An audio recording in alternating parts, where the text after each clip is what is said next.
어서 오세요. 여기는 솔방문고, 저는 박솔입니다. 잘 있었어요? 여러분은 혹시 정신과 상담을 받아보신 경험이 있으신가요? 저는 아직까지는 없습니다만 요즘은 좀 받아보면 좋겠는데 이런 생각을 많이 해요. 나이가 들면 마음이 강해질 줄 알았는데 딱히 그렇지도 않네요. 우리는 살다 보면 크고 작은 난관에 늘 부딪힙니다. 그럴 때마다 떠오르는 어구가 있죠. 마음의 평화, 내면의 균형. 여지없이 깨집니다. 무너집니다. 오늘의 작가 알베르트 키첼러는 철학의 최고의 가치가 이 마음의 평화, 내면의 균형을 지키는 데 있다고 이야기합니다. 그래서 오늘은 그의 책 나를 살리는 철학 읽어드릴까 합니다. 클레이 하우스에서 출판이 되었고요. 이 작가는 이력이 독특하더라고요. 살펴보니까. 그래서 그런지 책의 형식도 조금 이색적입니다. 철학과 법학을 공부했는데 남미로 여행을 갔다가 영화 예술에 눈을 뜨고 말았대요. 그래서 이후에 영화 감독도 하고 제작자로 활동도 하셨습니다. 2000년대 이후에는 본격적인 철학자의 행보를 걷고 있는데요. 상담도 많이 하고 강연도 많이 했더라고요. 이 책은 현인 디오티마라는 가상의 캐릭터를 앞세워서 고대 철학의 지혜를 가지고 내담자를 상담하는 내용이거든요. 마치 영화의 시나리오를 보는 듯한 그런 느낌. 그래서 어렵지는 않습니다. 일반적으로 철학의 사상을 풀이한다거나 그런 내용들이 아니기 때문에 쉽게 읽을 수가 있고요. 에피소드도 굉장히 현실적이에요. 이 에피소드들 중에서 두 가지를 읽어드릴 텐데요. 첫 번째는 한 여인이 있습니다. 그 여인은 떠나간 남편에 대한 감정이 정리가 되지 않고 있어요. 남편은 다른 여인에게 마음을 줘버렸네요. 그리고 두 번째는 한 남자가 있습니다. 예견치 못한 사고로 인해서 인생이 180도 글쎄요. 이전과는 똑같은 삶을 살 수 없는 그런 어려움에 봉착을 했어요. 두 가지 이야기를 읽어드리고 또 이야기 나눠볼게요. 낭독 들으시겠습니다.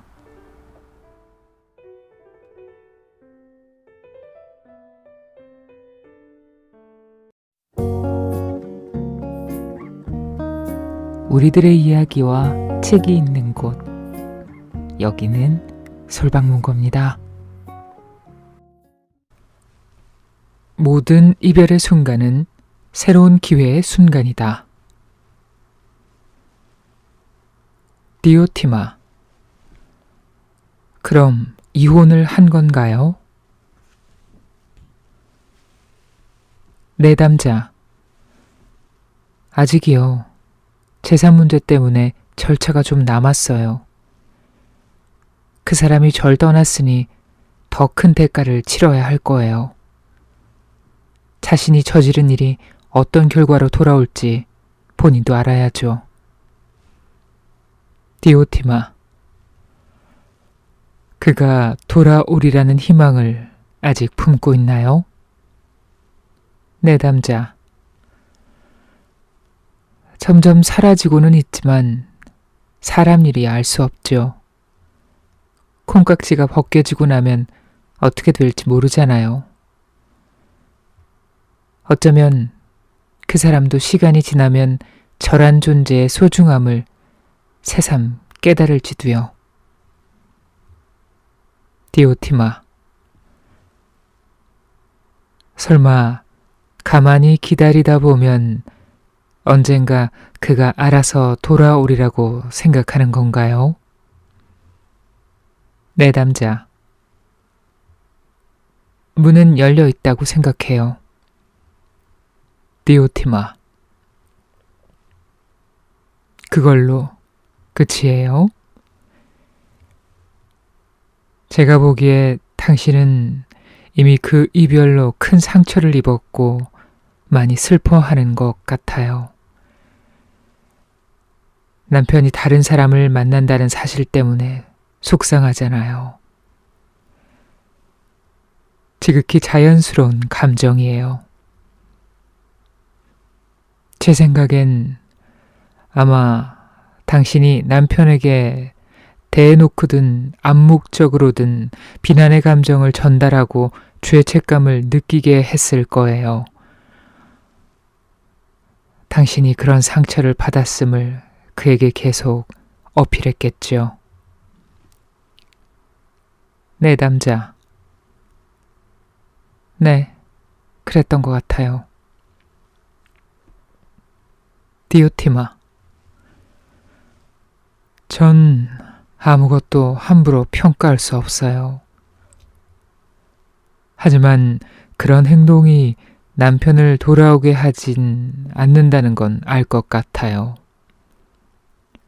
문제를 둘러싼 모든 고통과 불편함, 질투심이 핵심이죠. 사람이 누군가를 떠날 땐 분명 어떤 이유가 있다는 점도 생각해 보자고요. 내 남자. 그 여자요. 그 여자는 남편이 좋아할 수밖에 없는 여자예요. 일단 저보다 어리고요. 우리는 벌써 결혼한 지 20년이 지났고 저와의 관계에 질려서 변화를 원했겠죠. 새로운 사람과의 첫날 밤은 오래된 부부의 지루한 일상보다 훨씬 달콤할 테니까요. 하지만 그 관계에서도 언젠가 질리는 날이 오겠죠. 디오티마. 견고했던 관계에서 한 사람이 문득 떠날 땐 그 관계에 무언가가 부족했다는 뜻이에요. 아주 근본적인 무언가가 채워지지 않고 갈망하는 것을 가질 수 없어 목마른 채로 사는 거예요. 남편이 어떤 걸 원하고 어떤 걸 부족해 했는지 알고 있나요? 내 남자. 아니요, 전혀요. 저랑 살 때 그이는 다 가진 남자였어요. 건강한 애들이 둘이나 있겠다. 내조 잘하는 아내도 있겠다. 가족 간의 행복한 추억도 정말 많았다고요. 그걸 고작 다른 여자 때문에 하루아침에 내팽개친다고요?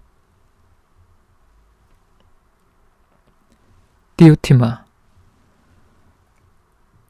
그럴 수도 있죠. 다른 모든 일이 일어나는 이유와 마찬가지예요. 무언가 저 깊은 곳에서 내 마음대로 되지 않는 게 있는 겁니다. 그게 뭔지 추측조차 할 수 없다면 당신이 남편을 제대로 이해하지 못하고 있다는 뜻입니다. 상호 이해 없이는 어떤 관계도 유지되지 못해요. 이별하는 과정에서 상대에게 책임을 전가하고 질책하는 게 중요한 게 아니에요. 상대방에게 무엇이 부족한지 궁금해하고 그의 행복을 더 이상 지금의 부부관계에서 찾기 어려워질 때까지 내가 한 일은 무엇인지 생각해 보는 게 중요하죠. 삶에서 가장 중요한 문제이자 궁극적으로 추구해야 할 과제는 행복과 충족감을 느끼는 거예요. 단 한 번뿐인 인생이라는 선물의 가치를 온몸으로 느끼는 길이죠. 상대가 나를 떠나려고 하는 이유도 여기에 있을지 몰라요. 그런데도 이별하는 그 순간까지 서로가 행복한 관계였다고 착각한다면 분명 뭔가 간과한 게 있을 겁니다. 아니면 그걸 인정하기 싫어서 두 눈을 꾹 감은 채 모른 척하고 산 거겠죠. 겉으로만 행복하고 실제로는 거짓 속에 산 겁니다. 이미 무너지고 기울어져 가는 관계 속에서 자신이 인지하지 못한 내적인 갈등 속에서 산 거예요. 병에 걸렸는데 아직 병에 걸린 사실을 모르는 것과 같아요. 증상이 드러나지 않는 잠복기라고 볼 수 있지요. 그러다 이별의 순간이 오면 그때까지 쌓인 모든 갈등이 터져 나와요. 비로소 오래 묵힌 문제들을 진지하게 다루게 되는 겁니다. 오랫동안 인지하지 못한 수면 아래 도사리던 긴장의 끈이 드디어 햇볕으로 나오고 그제야 궁지에 몰린 사람들은 진지하게 마주 앉아 대화를 나누죠. 그러다 운이 좋으면 문제를 해결하고 다시 시작해 볼 수도 있는 거고요. 그래서 모든 이별의 순간은 기회의 순간이기도 해요. 장기적으로 본다면 두 사람 모두에게 좋은 일입니다. 일단 병이 있다는 게 드러나야 치유의 과정도 시작되니까요. 이따금 그게 치유의 과정인지조차 모르고 이루어지기도 하죠. 문제는 떠나는 이의 시야가 좁아지고 이미 골물대로 곪은 부정적인 감정만이 두 사람 사이를 가득 채웠을 때입니다. 두 사람 사이가 아무것도 기대할 수 없는 공허한 상태라는 생각에 사로잡혀 병에 걸린 것조차 끝까지 모를 때죠. 내담자.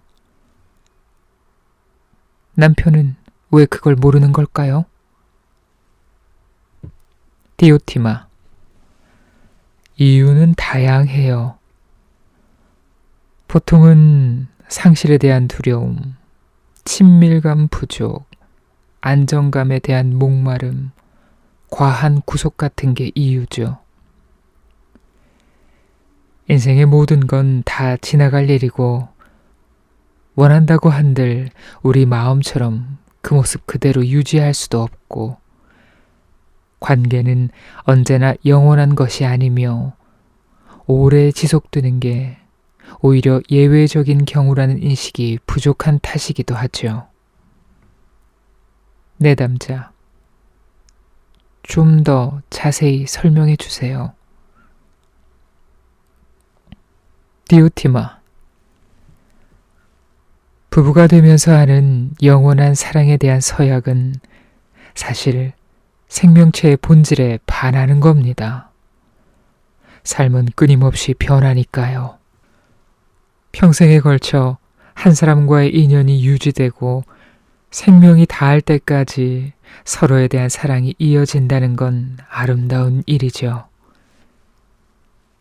다들 그러기를 바라고 그런 환상 속에서 부부 생활을 시작하죠. 하지만 어떤 관계가 수십 년 넘게 또는 평생에 걸쳐 변하지 않는 경우는 드뭅니다. 그러니 중요한 건 사람의 감정은 시간이 지나면서 바뀔 수 있음을 알고 사랑하는 사이에서도 소원함, 이해상실, 서운함, 긴장 등이 생기는 것을 자연스러운 일로 받아들이는 것입니다. 지극히 조화로운 상태, 서로에게 완벽히 매혹된 상태는 그렇게 오래 지속되지 않아요. 오히려 매우 민감하고 깨지기 쉬운 상태죠. 이러한 생산적인 긴장감을 수십 년간 제대로 유지할 수 있는 관계는 거의 없습니다. 배우자를 3년에 한 번씩 바꾸는 것을 관례로 만든 북아메리카 인디언 부족도 있다고 들었어요. 그런 관례가 생긴 건 역시 제가 지금 말한 이유 때문일 거예요.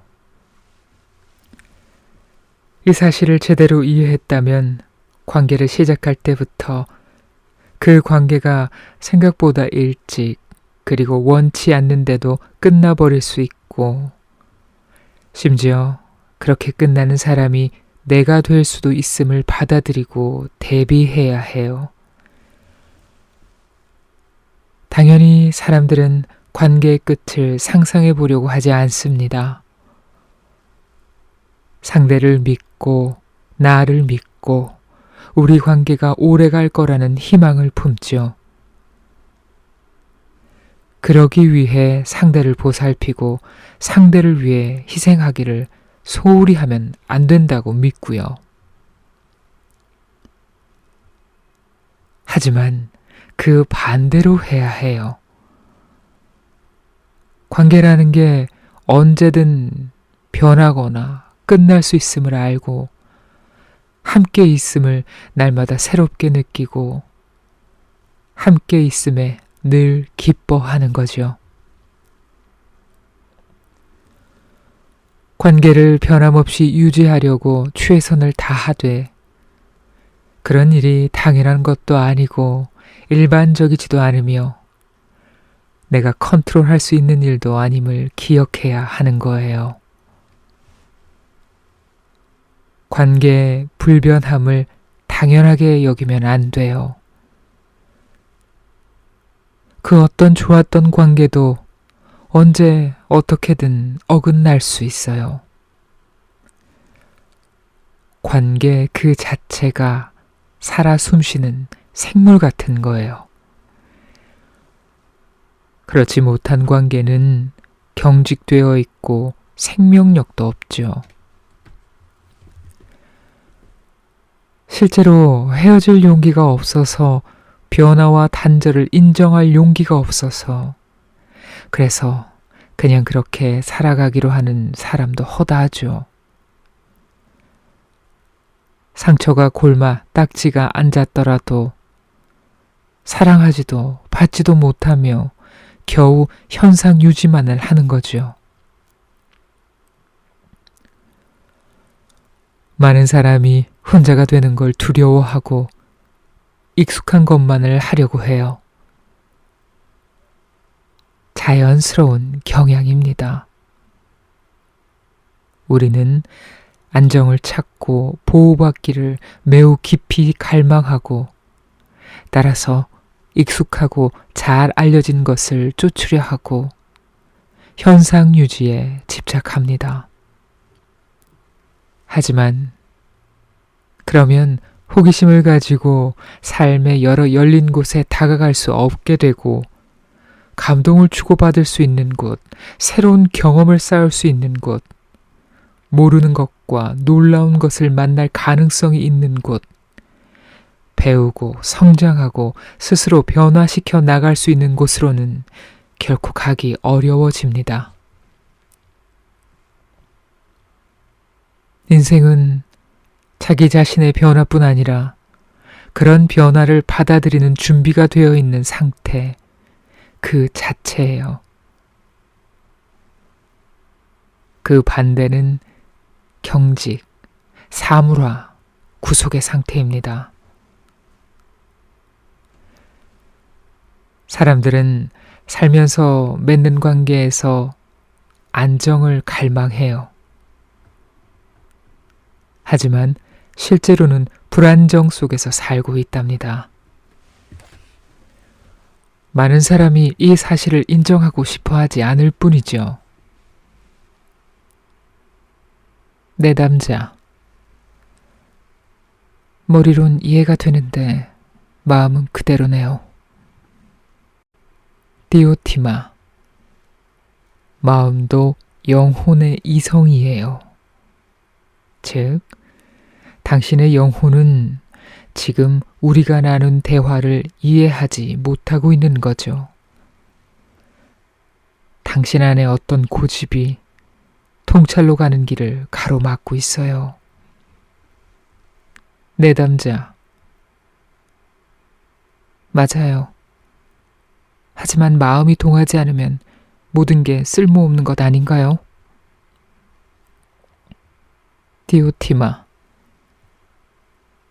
꼭 그럴까요? 마음이 동하지 않더라도 자신에게 유익한 것이 무엇인지 알면 손 놓고 있는 상황은 피할 수 있습니다.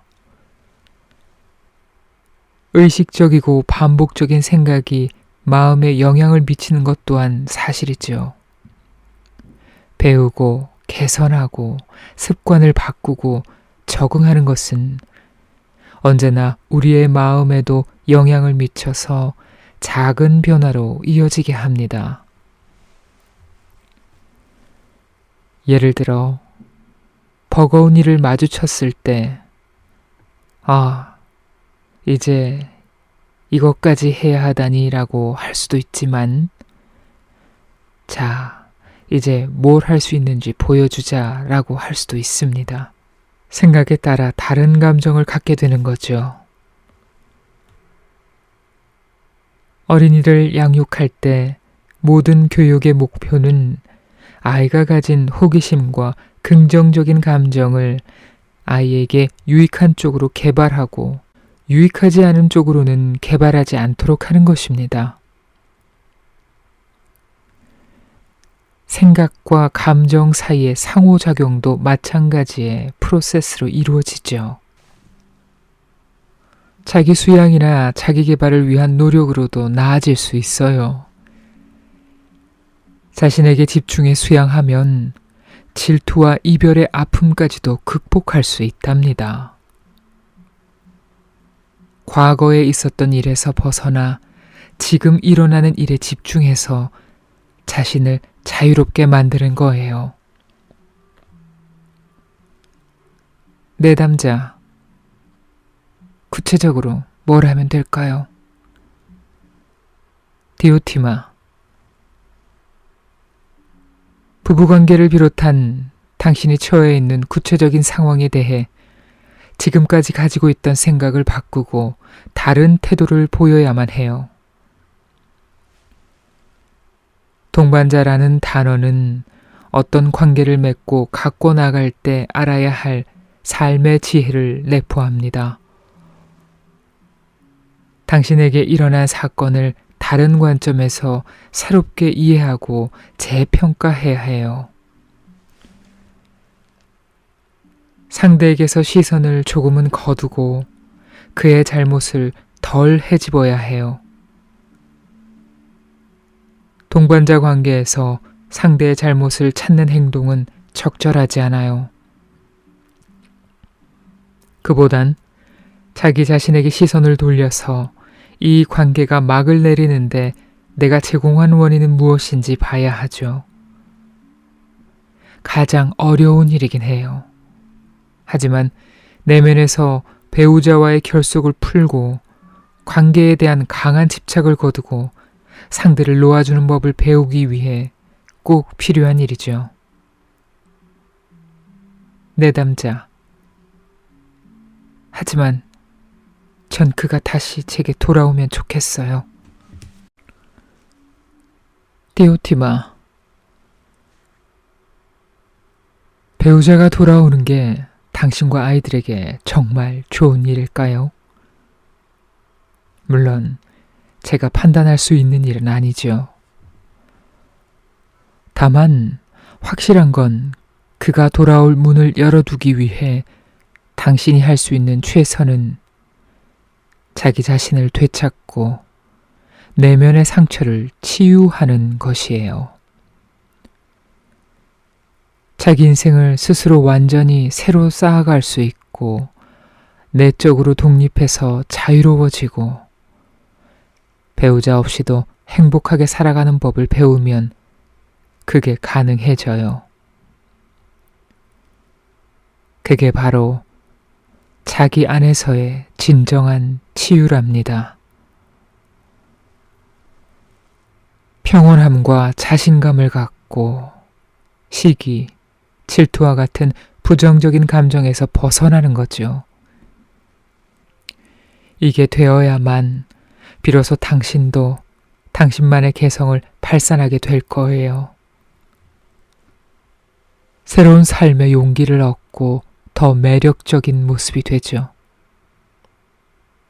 그러면 남편이 돌아오든지 아니면 당신이 새로운 배우자를 만나든지 하는 일이 일어날 거고요. 둘 다 일어나지 않더라도 적어도 지금 상황을 잘 다루게 되고 만족스러운 삶을 꾸려나갈 수 있습니다. 하지만 자신을 단련해서 중심을 잘 잡아 평화와 조화 속에서 사는 사람은 오랫동안 혼자 살지는 않더군요. 설령 새로운 연인을 찾지 못한다 해도 연인의 자리를 충분히 채워주고 행복하게 해주는 여러 친구, 일, 모임이 늘어나요. 그리고 자기 자리에서, 자기가 하는 일에서, 지금 경험하는 것에서 충족감을 느끼죠. 내담자. 지금 같아서는 제 부정적인 감정, 질투, 분노, 짜증을 내려놓는 게 불가능할 것 같아요. 사실 정말 그러고 싶은지조차 모르겠어요. 다시 치유된다는 게 구체적으로 어떤 거죠? 디오티마.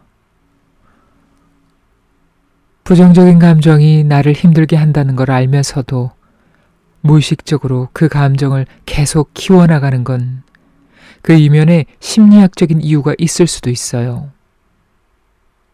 드문 일도 아니죠. 하지만 바람직하고 성공적인 인생을 꿈꾸는 사람이라면 이 내적인 간극을 메우기 위해 노력해야 해요. 부정적인 감정 속에 뿌리박힌 에너지를 가치 있고 나의 성장에 도움이 되는 생산적인 에너지로 전환할 수 있도록 노력을 기울여야 해요. 충분히 가능한 얘기입니다.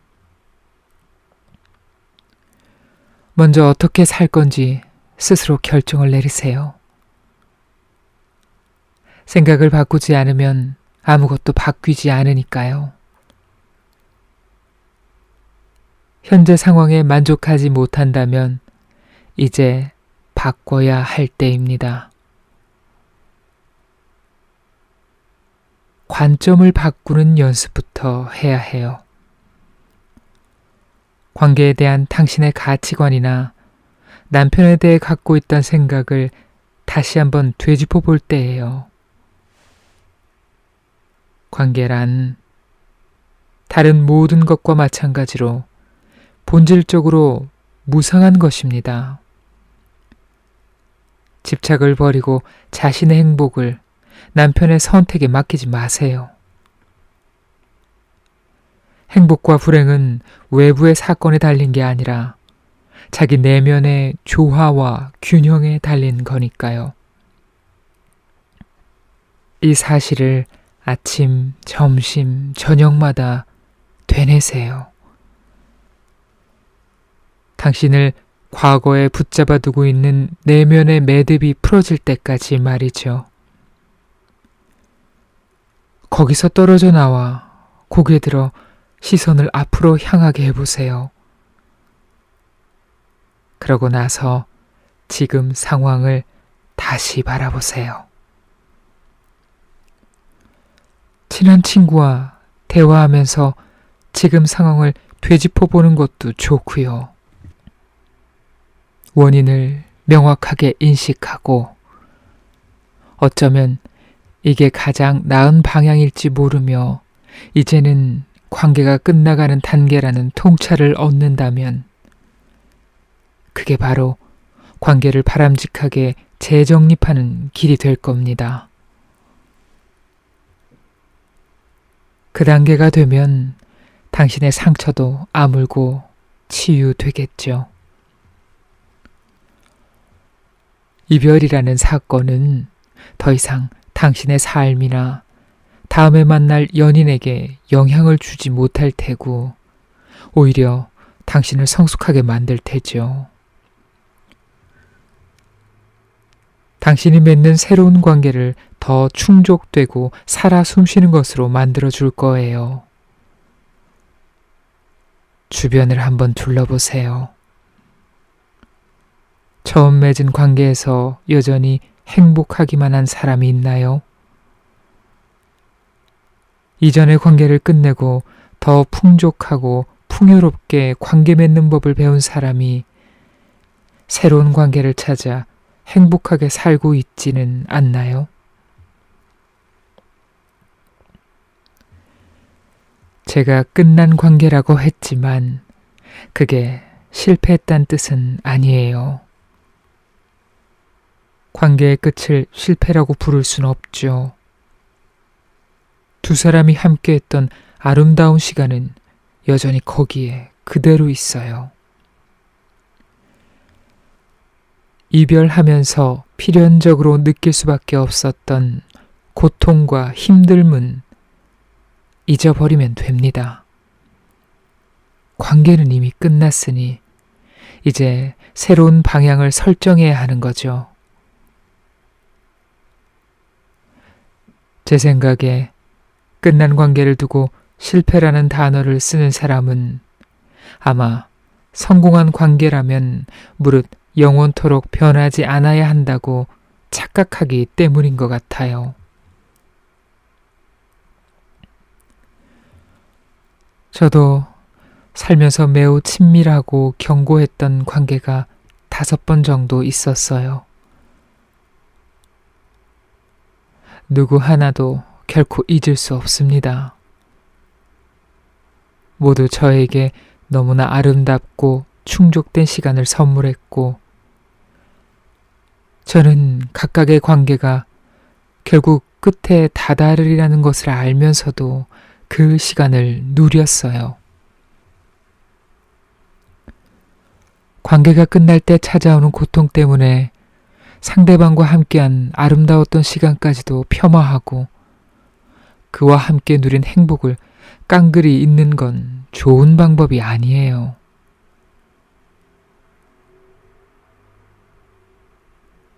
물론 그 관계가 이미 오래전부터 나를 소진하는 건강하지 못한 상태였다면 하루빨리 끊어야 하지만요. 헤어짐을 자기 자신의 탓으로만 돌려서도 안 돼요. 상대가 떠난 것을 자기 자신에 대한 무시이자 경멸로 느끼는 경우도 있는데 이건 순전히 인간 본연의 자기애 때문이에요. 나의 자존감을 타인의 평가에 무의식 중에 맡긴 결과죠. 그 반대로 해야 해요. 자존감을 자기 자신에게서 나오게 해야 하고 다른 사람의 인정과 연결지어서는 안 돼요. 이것 역시 일종의 집착이고 집착은 결국 의존성과 비독립성으로 이어지죠. 타인이 나를 인정할지 말지는 내가 컨트롤할 수 없는 일이잖아요. 자기 안에서 자존감이 생겨날 수 있도록 평온하고 독립적이며 강인한 성격을 만들어야 해요. 그러면 다른 사람의 생각 따윈 상관없어집니다. 인정해주면 좋은 거고 인정해주지 않더라도 별로 타격이 없죠. 강인한 성격은 그런 것에 무너지지 않으니까요. 서두를 필요는 없습니다. 오래 걸리는 게 당연해요. 인생 전반의 감정을 지속 가능하게 바꿔가는 건 오래 걸릴 수밖에 없는 일이에요. 그동안 작동하던 시스템을 버리려면 우리 뇌에 저장된 사고 패턴, 평가 패턴, 행동 패턴을 바꿔야 하니까요. 이건 삭제가 잘 안 되는 거라 변화를 이루려면 덮어쓰기를 해야 해요. 뇌에서 새로운 세포를 생성하거나 새로운 시냅스 연결을 만들어내는 일인 거죠. 오래 걸리는 프로세스예요. 연습을 꾸준히 이어가는 끈기가 없다면 예전의 모습으로 돌아가는 것도 시간 문제죠.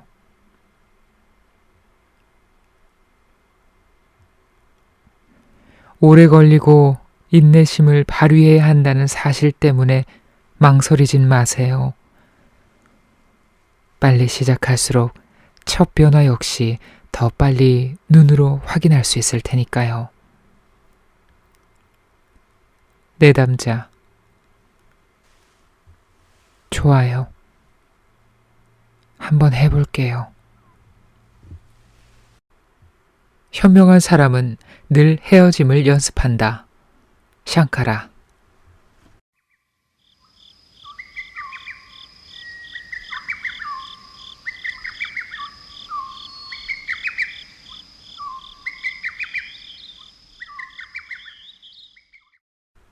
몸이 아플 때 철학이 해줄 수 있는 것. 50대 후반쯤 되는 남자가 찾아왔다. 평균 키에 깡마른 체형이었고 헝클어진 머리에 굳은 표정의 얼굴에는 주름이 심하다 싶을 정도로 많았다. 자리에 앉은 남자는 작지만 단호한 목소리로 말하기 시작했다. 그의 지난날은 매우 성공적이었다. 잘 나가는 건축사무소에 파트너로 일하고 있었고 아내와의 관계도 좋았으며 세 자녀도 건강하게 잘 자라 각자 자기가 원하는 일을 하고 있었다. 그러다가 2년 전에 남자는 자신이 중병에 걸렸다는 사실을 알게 됐다. 그는 놀라지 않았다. 물론 예상치 못한 일이긴 했지만 아무리 중병이라고 해도 인생을 망칠 정도는 아니라고 생각했다. 살면서 항상 운이 좋았기 때문에 가질 수 있는 긍정적인 마인드였다. 그의 운은 대부분 자신의 노력으로 얻은 것이었다. 불행했던 어린 시절에는 부모가 남긴 흔적을 극복하기 위한 실존적 싸움을 하면서 운을 만들었다. 항상 성실하게 일했고 그 덕에 어린 시절에 꿈꿨던 것을 거의 다 이뤘다. 좋은 관계, 좋은 직업, 사랑스러운 아이들을 얻었으며 해외여행도 자주 다녀왔고 취미 생활을 할 여가도 충분했다. 불행한 사건은 늘 그를 피해갔고 편안한 삶을 꾸려가고 자아 실현도 할 수 있는 세상이라 생각하며 살았다. 그러다 갑자기 병에 걸린 것이다. 물론 이 역시 잘 해결될 거라고 낙관했지만 모든 일이 순조롭게 흘러간다는 건 사실 불가능하다. 결국 그 병이 남자의 삶을 완전히 바꿔놓았다.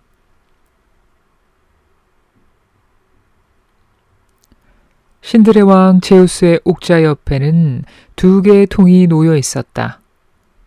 제우스의 존경을 받는 여사제 디오티마는 하나의 통에는 기쁨을, 다른 통에는 고통을 넣었다. 신은 모든 인간의 머리에 2개의 통에 든 내용물을 한꺼번에 쏟아부었고 하나의 통만 받으려는 인간에게는 화를 냈다. 그건 이 남자에게도 마찬가지였나 보다. 문제의 질병은 알고 보니 진짜 병이 아니라 의사의 오진이었다. 첫 진단은 매우 우울했다. 장기를 일부 떼어내거나 아예 다 드러내는 대수술을 해야 한다고 했다. 의사는 이 수술 후에는 전과 같진 않으실 겁니다 라고 했고 실제로 수술 후에는 몸이 예전 같진 않았다. 수술은 잘 끝났다. 하지만 추적 검사에서 첫 진단이 오진이었음이 드러났다.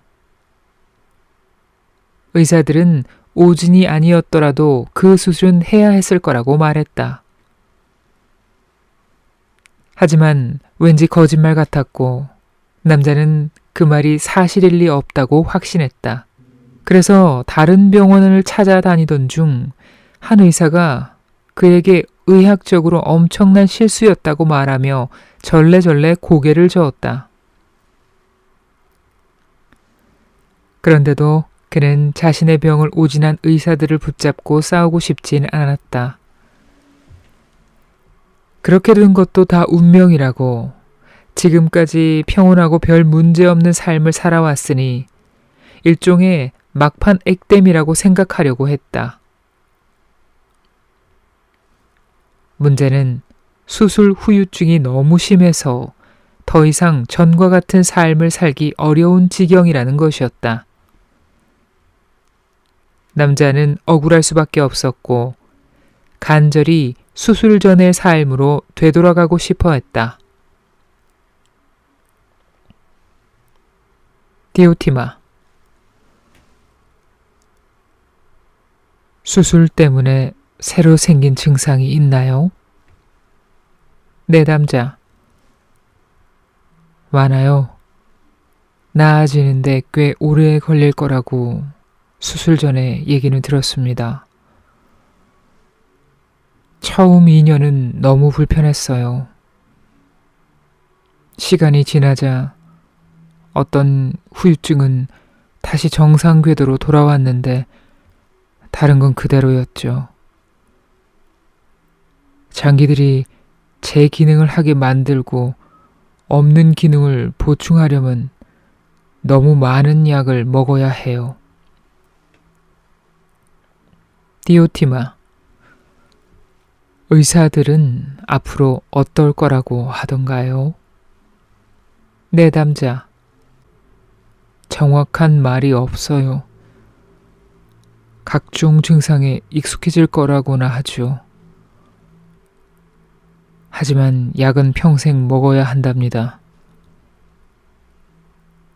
사실 신체적인 증상은 좀 받아들였는데 정신적으로는 아직 힘드네요. 좀채 차분함을 찾을 수 없습니다. 수술 전에는 꽤 괜찮았어요. 몇 년 동안 실천 철학을 공부해 보기도 했고 나 자신에게 부족한 점이 보이면 성격을 바꿔보려고 노력하기도 했으니까요. 그래서인지 웃기도 많이 웃고 살았고 어떤 일이 생겨도 기분을 망치지는 않았어요. 전 기본적으로 밝고 침착했고 늘 기뻤어요. 사람들을 사랑했고 싸운 적도 거의 없고 문제가 생기면 언제나 해결책도 잘 찾았죠. 어떤 난관을 만나도 좌절하지 않았어요. 한마디로 부정적인 감정은 살면서 거의 느끼지 않았고 생기더라도 빠르게 없어졌어요. 위기의 순간도 몇 번 있었지만 그조차 현명하게 잘 다뤘어요. 띠오티마. 지금은요? 내담자. 지금은 달라졌어요. 부정적인 감정이 마치 악취가 나는 선술집에 드나드는 악마들처럼 갑자기 훅 들어왔다가 사라지곤 해요. 막으려고 노력했지만 별 소용이 없더군요. 갑작스럽게 찾아와 내면을 뒤흔들고 제가 미처 인식하기도 전에 다른 누군가에게 상처를 주는 악독한 말을 내뱉거나 불친절한 행동을 하게 됐어요. 전혀 그럴 마음이 없었는데도 말이에요. 그럴 때마다 진심으로 미안해져서 사과합니다. 하지만 그렇게 했다는 것 자체가 수치스러워 견딜 수 없어요. 이전에는 그러지 않았는데 아주 편협하고 예민한 사람이 돼버렸어요. 내면의 균형을 완전히 잃었습니다.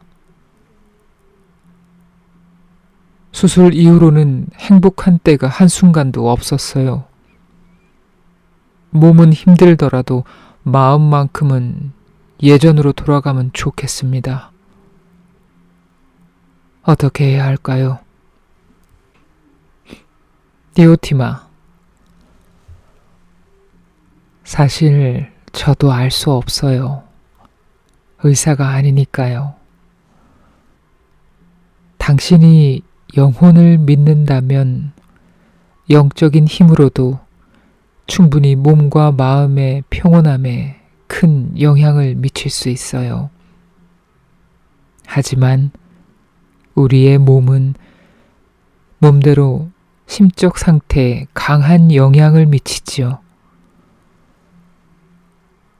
많은 질병과 사고는 순전히 생리적인 이유로 정신까지 고통스럽게 만들고 그래서 더욱 부정적인 감정을 갖게 하죠. 사고력과 통찰력 또한 체질과 컨디션 때문에 망가지고 자기 통제력도 현저히 떨어지고 말죠.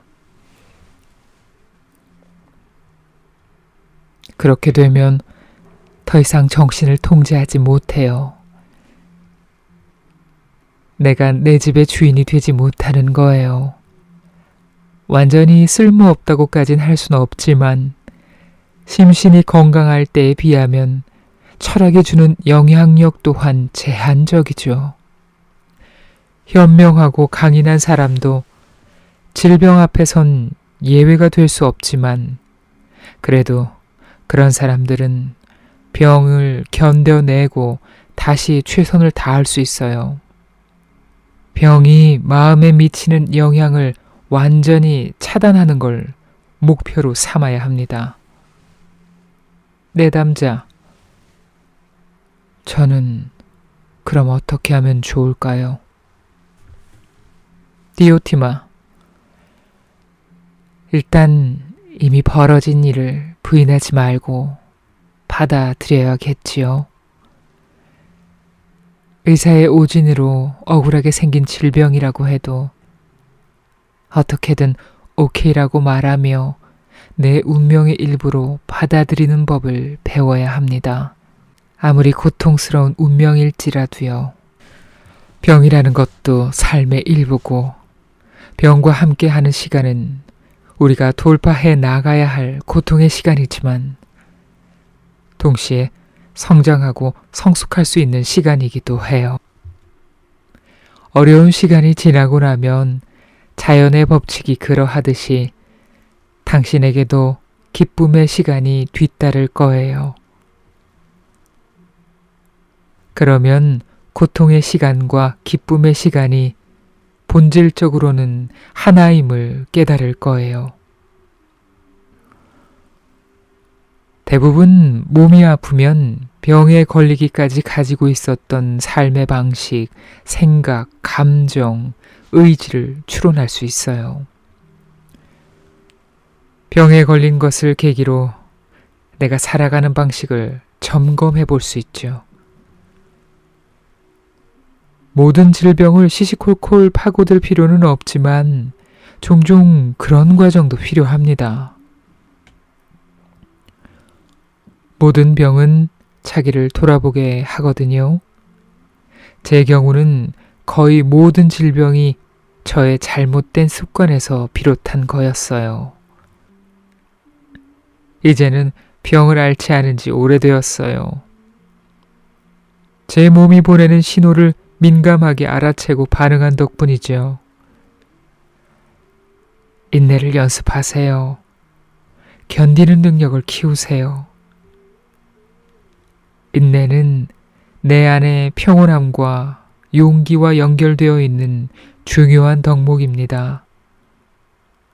내면의 힘이죠. 자기 자신의 힘으로 바꿀 수 없는 것들과 화해해야 합니다. 내가 바꾸지 못하는 것에 에너지를 낭비하느라 오히려 내 힘으로 바꿀 수 있는 것을 놓칠 수 있습니다. 중요한 자원을 낭비하는 꼴이죠. 원래 내가 살고 있는 세상 외에 다른 세상은 없는 거랍니다. 엄밀히 살펴보면 고난이 주는 좋은 점도 있기 때문에 어차피 바꿀 수 없는 거라면 감사하게 받아들이고 기쁨을 찾아야 해요. 부정적인 감정이 내 삶을 파괴하도록 방치하면 안 됩니다. 어느 누구도 심각한 병에 걸리는 것과 같은 운명을 피할 수는 없어요. 각자가 짊어지고 갈 짐이 누구에게나 다 있잖아요. 언젠가 그 일이 나에게 닥쳤을 때 고개를 당당히 들고 운명을 받아들이도록 연습합시다. 그러기 위해 필요한 건 스스로 삶의 밝은 측면을 떠올리는 힘이에요. 내담자. 그런 생각이 제가 운명을 견디는 데 도움이 된다 해도 인생의 기쁨을 어디서 찾는단 말이죠? 전과 같은 감정으로 이전처럼 다시 웃으면서 나를 끈질기게 괴롭히는 부정적인 감정으로부터 자유로워지는 방법은 뭔가요? 디오티마. 어디서 찾을 수 있을지는 저도 몰라요.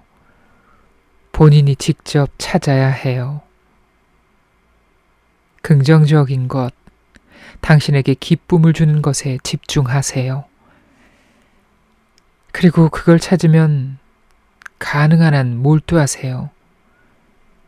계속 성장하기 위해 노력하고 남는 에너지를 그런 데 쓰세요. 지금의 상태를 수술 이전의 상태와 더는 비교하지 말고 병 때문에 새로 갖게 된 어려움에 너무 집착하지 마세요. 삶에 아직 남아있는 기회만 생각하세요. 그 안에서 내가 할 수 있는 일과 목표를 설정하고 단 몇 시간만이라도 질병을 잊도록 집중해 보세요. 몸이 보내는 신호에도 주목하고 몸을 앞으로 더 건강하게 만드는 일에도 신경 쓰시고요. 다른 사람, 아이들, 아내, 친구, 주변 사람을 더 깊이 생각하세요. 다른 사람을 위한 행동은 내게도 성취감을 주고 삶의 의미를 줍니다. 이기주의가 팽배한 요즘 사회에서는 더욱 큰 기쁨의 원천이기도 하죠. 나에 대한 관심을 주변 사람에게 돌리면 병에 대한 잡념에서 벗어나는 데 도움이 될 겁니다. 그리고 계속해서 관용을 연습하세요. 지금보다 나은 날이 반드시 올 것이며 인생사 세옹지마라는 사실을 잊지 마세요. 그게 자연의 섭리입니다. 마치 생명이 숨을 들이마시고 내쉬듯이 물질이 수축하고 팽창하듯이 말입니다. 질병을 과제나 도전, 테스트로 여기고 이를 통해 더 성숙해지고 더 많은 것을 배울 기회로 삼으세요. 운명적인 사건 뒤에 어떤 사람들은 이전에 미처 알지 못했던 자기 자신, 다른 사람, 삶에 대해 깨닫게 되고 민감해지기도 한다고 하죠. 또 어떤 사람들은 인생에서 가장 힘든 시기에 자기 자신에 관해 가장 잘 알게 되기도 하고요. 마음이 금방 변하리라고 기대하지는 마세요. 자신에게도 시간을 주세요. 철학은 의학이 아니라서 약을 먹고 바로 낫게 하는 방법 같은 건 없습니다. 그보다 지속 가능한 변화를 추구하죠. 그게 바로 삶이 변하는 방식이자 인생에서 일어나는 모든 일을 바라보는 방식이에요. 마음에는 두 가지 모습이 있답니다. 일상에서 최선을 다해 삶에 대처하려는 마음과 그런 마음을 지켜보면서 돕는 마음이죠. 철학자들이 돕는 마음이 바로 후자입니다. 일상의 문제에서 한 발짝 떨어져 완전히 분리된 관점으로 바라보는 거예요. 좋은 치료법과 마찬가지로 좋은 철학은 당장의 증상을 완화하는 치료에만 매달리지 않아요. 원인과 뿌리를 찾아 제거하고자 합니다. 그 뿌리가 깊다면 깊이 파내야 하고요. 삶의 기쁨을 다시 찾을 수 있다고 확신을 가지세요. 인내하고 꾸준히 연습하고 올바른 생각을 하게 되면 내게 남은 다른 선택지가 있음을 알게 되고 그것을 최대한 활용하는 방법도 깨닫게 될 겁니다. 아무런 어려움 없이 사는 사람은 없어요. 누구나 자신에게 던져진 운명적인 조각들을 받아들여야 하죠.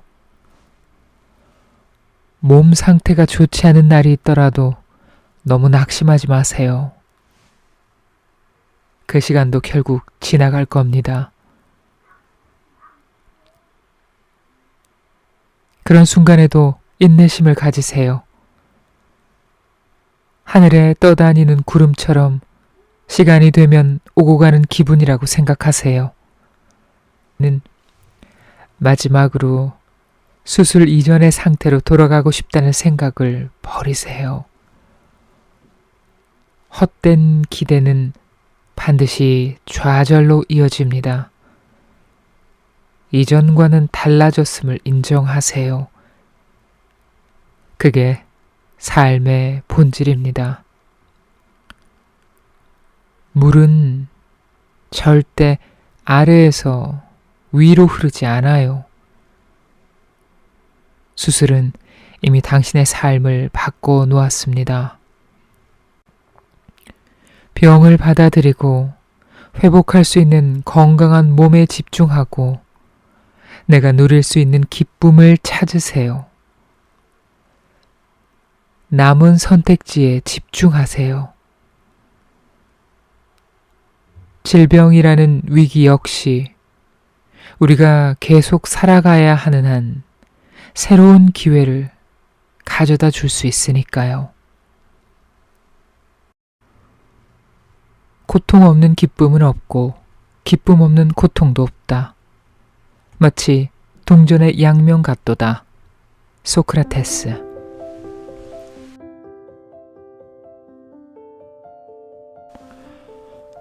네, 낭독을 들으셨습니다. 책을 읽으면서 그런 생각 들었어요. 좋은 책들과 어른들의 잔소리에는 공통점이 있구나. 공통점, 뭔 거 같으세요? 다 아는 얘기라는 거. 그래요. 다 아는 얘기. 우리는 일상에서 쉽게 흘려버려요. 이 다 아는 얘기. 철학으로 치유받는 현장에 갔더니 다 아는 얘기이긴 하네요. 그 다 아는 얘기를 얼마나 곱씹고 내 것으로 만드느냐, 그 차이인 것 같습니다. 옛날에 연애할 때 상대방과의 관계가 끝났을 때 내 존재를 거부당했다는 느낌, 내가 버려진 것 같은 느낌이 아니라 감정이죠. 그 감정 때문에 굉장히 괴로워하면서 오만 짓 다 해봤는데 결국 그런 감정이 이제 하는 행동들은 관계를 좋아지게 하지는 못했어요. 그 이유가 거기에 있었군요. 그냥 상대방과 나와의 관계가 끝났을 뿐, 내 자존감과도 아무런 상관이 없고, 그러네요. 관계라는 건 영원하지 않으니까 어떤 식으로든 언젠가는 끝나는 거다. 말도 안 되는 자존감을 끌어와가지고 험한 짓 하지 말자. 그런 생각을 하게 됩니다. 옛날에 진짜 이상한 짓 많이 했었는데. 그래서 불안하고 그랬었군요. 영화처럼 재밌게 읽었습니다. 오래된 지혜가 오늘 저에게 답해주네요. 다 아는 얘기, 그게 제일 중요하다. 흘려버리지 말고 하나라도 실행해보자. 지나간 과거의 잘못보다는 앞으로 올 시간, 남아있는 내 기회에